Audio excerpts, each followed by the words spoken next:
Voice America. It's Hugh Hewitt. Thank you to join on the program today in the second hour. Last hour, John Huntsman, former ambassador to China, and I retained my China focus today by talking next with Robert O'Brien. Robert O'Brien serves as U.S. representative to the United Nations, along with John Bolton in the Bolton years at the UN delegation. He's the managing partner of the law firm Arent Fox, and he is my guest today. Good, Robert, to talk to you. Thanks for joining me. Hey, thank you for having me, Hugh. I have listed prominently over at HughHewitt.com your article from The Diplomat on Chinese military power. Would you summarize for people what our friends in Beijing have been up to the last 10 years in the world of defense spending? Sure. Well, we've been focused on fighting Islamic terrorism in Afghanistan, Iraq, and at the same time cutting our defense spending pretty dramatically. The Chinese have taken just the opposite approach. They've increased their defense spending tenfold.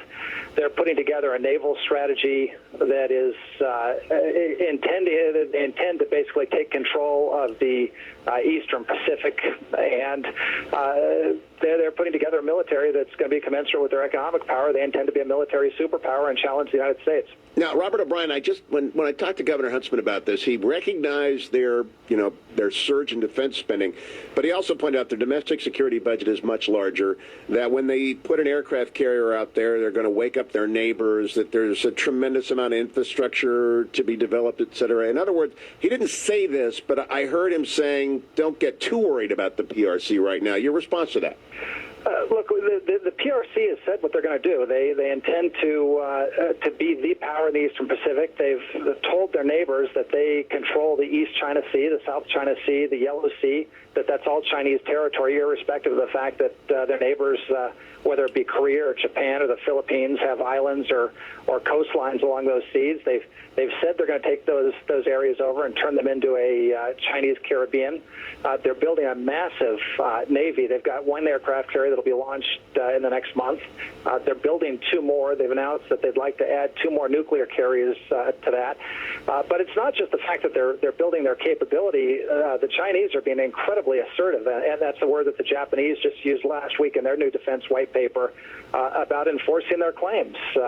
We know they forced down a U.S. plane in 2001 in the early Bush administration. Last month they cut the cables of a Vietnamese ship that was laying some cable and doing some exploration in Vietnamese waters. They've pushed the Philippines around. They've harassed an American ship, the USS Impeccable, last year with five.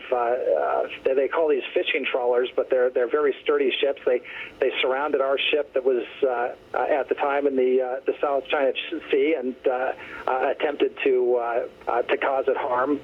We saw last year before the tsunami, which kind of took some of the news media away from it. A Chinese fishing trawler rammed a Japanese Coast Guard boat in Japanese waters. So, it's interesting. The Chinese are backing up their claims with force. They're telling us what they're going to do. They're doing it, and yet there are folks that continually say that, well, they don't really mean it, or they can't be irrational, or they don't want to do this. The Chinese are doing what they're telling us they're going to do. I have in front of me a study by Andrew Krepenovich called Why Air Sea Battle. It's supposed to be one of the key papers in American military strategy redefinition, and it tracks pretty much your piece in The Diplomat, talking about anti-access area denial capabilities, that what China intends to do first is deny us the ability to go where they don't want us to go, and then to build power projection.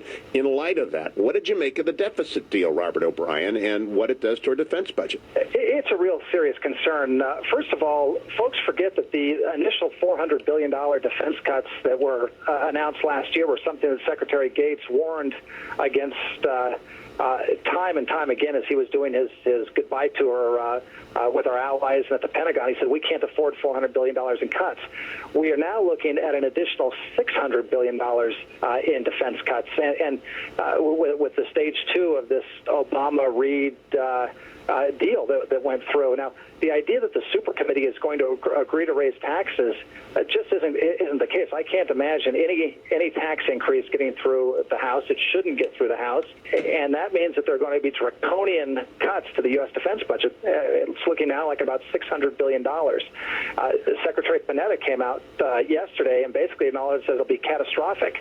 And what we're doing is we're heading into the Jimmy Carter years of a hollow force. We're currently not maintaining our Navy. If these defense cuts go through, the Navy will shrink from 285 ships to less than 240. That'll be the smallest fleet the U.S. has had since 1919. We're going to lose aircraft carriers, and we will not be able to do the things that we need to do globally. That's a real concern. I'm talking with Robert O'Brien, former U.S. representative to the United Nations. He served there with John Bolton. He is currently the managing partner of Arent Fox's Los Angeles office.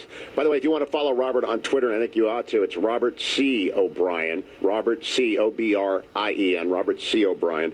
Robert O'Brien, going back to the question of the threat capability that is out there, cyber warfare is the subject of two articles in Vanity Fair's new issue. I asked Governor Huntsman about this, and he acknowledged we know where it's coming from. It's coming from the People's Liberation Army. In fact, they might be going after Arent Fox tonight. You never know. After they might be listening. But what is their purpose there, and what are we doing about it? What do you think we ought to be doing about it? Well, let's take one example. The Chinese unveiled, we've known for about a year that they were working on a new stealth bomber that could be equivalent to, or some people say it's a little bigger and maybe a little longer range than our F-22 Raptor. Is it the J-20? Is that what you call it? The J-20 Black Silk. Okay. And we've canceled our Raptor program. The Air Force wanted 600 or 700 of them. We've canceled. We've stopped it at 187 planes. They've come out with the J-Silk or the Black Silk, and they did the first test flight when Secretary Gates was in Beijing. It was a clear signal by the PLA about where they're going. Now, folks wonder where they got the stealth technology, and we know that some of it came from the F-117 Nighthawk that was shot down over Croatia during the Bosnian War, that the Serbs got a hold of it and they shared it with their Chinese friends. But we also know that they're this massive cyber war that's been launched against us, and there's been no response on our part so far. They got into defense contractors that were working on the Joint Strike Fighter, the F-35, which is our newest stealth all-purpose jet. And they're using our technology. So when you ask what does it mean that they go in, and these aren't some kids hacking that are just taking a tour to see if they can get past a Pentagon firewall. They're going into Lockheed and Northrop, and I assume, and the other major contractors that were identified in the Vanity Fair article, some without name, and they're going into the Pentagon and they're stealing this information, and they're taking our blueprints and our plans back, and they're building very, very sophisticated weapons that may be used against us someday. So this is a real serious problem. Now, Robert O'Brien, this leads to the $64,000 question when I asked the governor and when I asked Henry Kissinger when he was here last month, which is, to what end? Are they actually planning some kind of a strike against Taiwan? Do we have to anticipate, something along the lines of the Japanese co-prosperity sphere of a century ago? What do you think they're doing? Well, look, we know that they've told us what they're doing. They've told us they want to reunify with Taiwan and do so by force if necessary. They've never taken that off the table. And the last time they got frisky and launched missiles in the Taiwan Straits, we sent over 2 carrier groups, and they stopped. And it was humiliating to them. And they want to have the option of reunifying with Taiwan by force, if necessary, without our intervention. But even more dangerous than that, if they can take control of the Eastern Pacific and Finlandize some of our best allies, Japan, Australia, New Zealand, so that they're the overwhelming power in that area. I mean, this is an area in which we have the fastest growing economies in the world.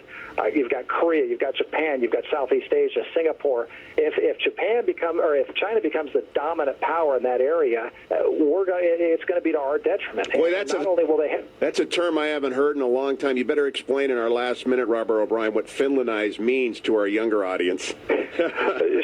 Sure. I mean, the Chinese are going to have such a military advantage over their neighbors, and without a strong, robust U.S. presence there to protect them, the neighbors aren't going to be able to do anything but cede to the will of the Chinese, whether it's political, diplomatic, or economic. Just like Finland back in the days of the Cold War didn't have the military muscle to stand up to the Soviet Union and basically became a neutral, if not compliant, neighbor. The Chinese want a bunch of compliant neighbors in their region, and they don't want the U.S. there. And that'll have significant economic impact on us, not just military. Robert O'Brien, thanks for joining me on this Friday afternoon. Managing partner of Arent Fox L.A. office. His Twitter feed, Robert C. O'Brien. And his article on the PRC is linked at HughHewitt.com. Thank you. I'll be right back. Don't go anywhere.